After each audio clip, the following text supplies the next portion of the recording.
Hey, as a guitar teacher, I gotta sometimes ask myself, are scales a waste of time? My guitar teacher, Eddie Angel, he doesn't practice scales. He practices songs. He writes songs. He puts his time into being creative. My first guitar teacher, Mrs. Gunderson, didn't teach me any scales. It seems like people got really interested in scales in the 80s.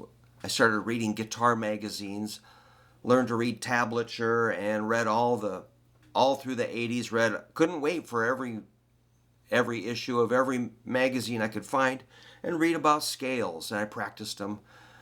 I think that they can have some benefit, but if that's all you do, you're gonna sound pretty scaly. Let's just work on one anyway. I think they kind of iron out your fingering and help you with some physical dexterity and train your ears, but you really got to kind of get beyond just the basic scale. But where a lot of our lessons in the 80s started would be, let's begin with a major scale, A major, something like this.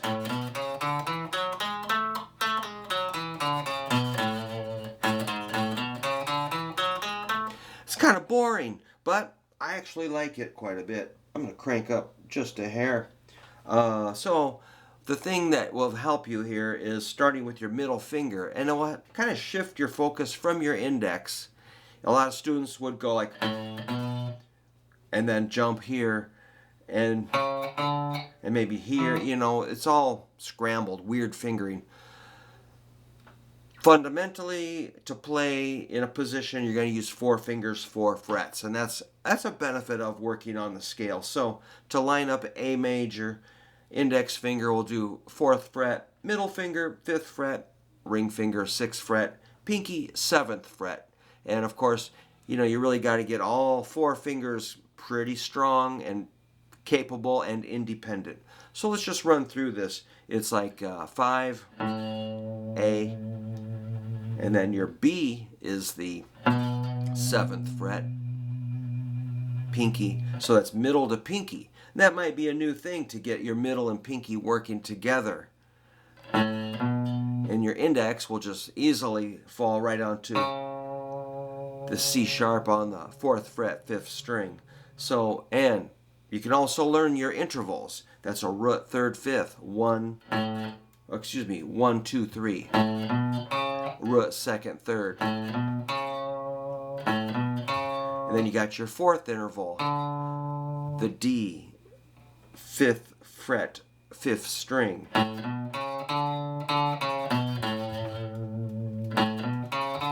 Then you got your 5th interval, which is 7th fret, 5th string with the pinky, the E.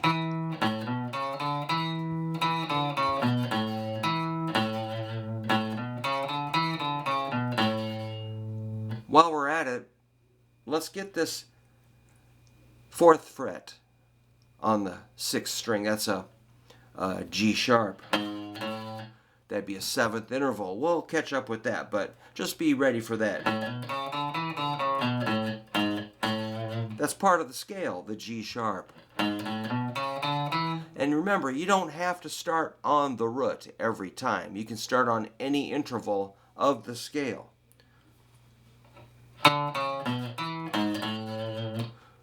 And that's where you start getting melodies and more interesting things other than just up and down. So, again, the scale.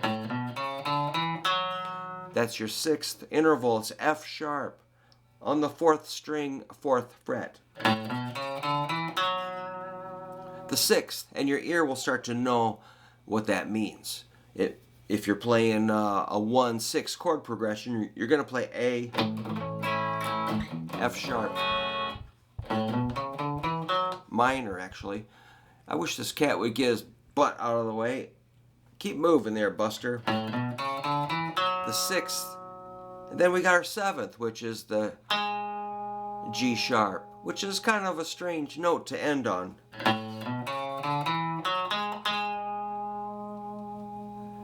Kind of is a little bit mysterious, but it does sound pretty melodic to start. I started on a seventh and ended on a third. So you can start, then I went to the octave of the root, the higher A. That's 7th fret, 4th string.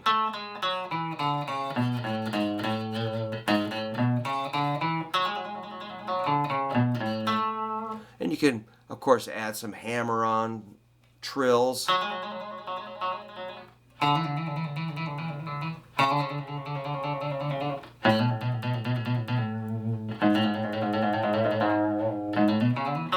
Or do hammer-ons. Or pull-offs. Or you can do sequences.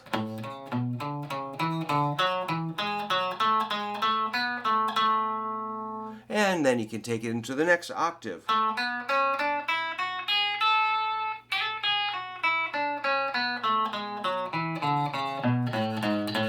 All staying with 4 fingers, 4 frets, but of course you can break out of that anytime you want, any string.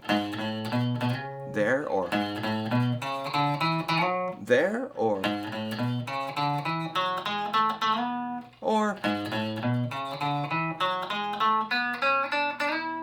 so you always have that escape hatch going higher or lower. And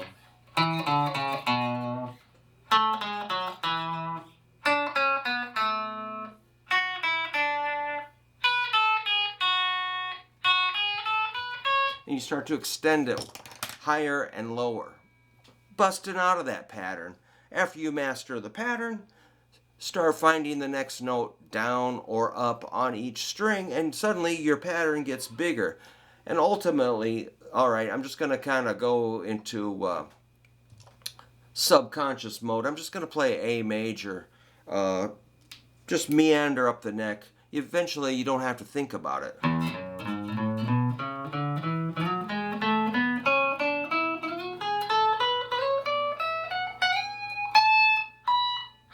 Oops.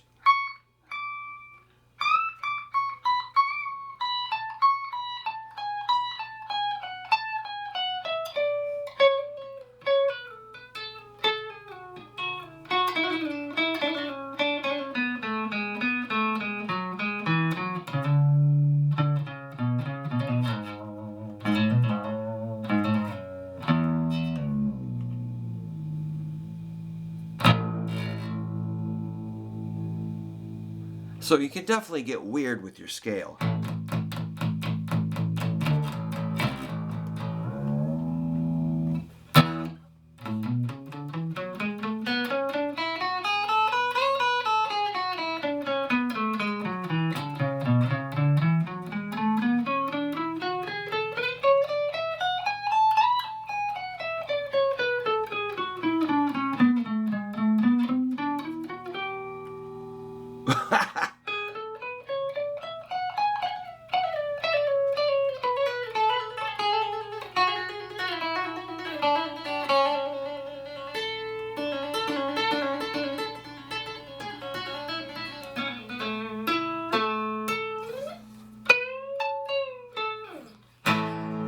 So yeah, man, if you can somehow play the whole neck on every string, play your scale in key with minimal blunders. I hit one big one there, but whatever, man. Just accept those little goofy notes. It's fun to do. Explore the neck. Pick a key. That's A. You could do B flat, B, C, C sharp, D, D sharp, E, F, F sharp, G, G sharp. You could do, you really should know all 12 keys of your major scale without having to, take a, giant, excuse me, I have to go practice for an hour before I can find a B flat or something, It's like, hey man, the gig's over by the time. You have to know the stuff fast, actually. Or not, depending on what you want to do. So, it's freedom, free choice. If you don't want to do the scales, don't. But if you do, dig in and learn them, and you'll really know your neck really well. So as a guitar teacher, I kind of am a little bit stingy with the scales. I used to just dump scales on people all day long. Now I'm just like, let's just not do that so much, and maybe wait till the right moment when they're just kind of asking the right question. I'm like, oh, well, we can answer that question if you know your scale. And if they don't, then we'll just fill that information in as needed, as opposed to really pushing it super hard. So again, up to you. There's plenty of resources on your scales everywhere you look. But, if this is helpful, the A major, let me know. If it's boring, let me know. And, just do what you want to do. All right, I got gig weekends, so I'm going to prepare for that. Let me know what you're up to, and thanks for stopping by. I really have fun making this video. Adios.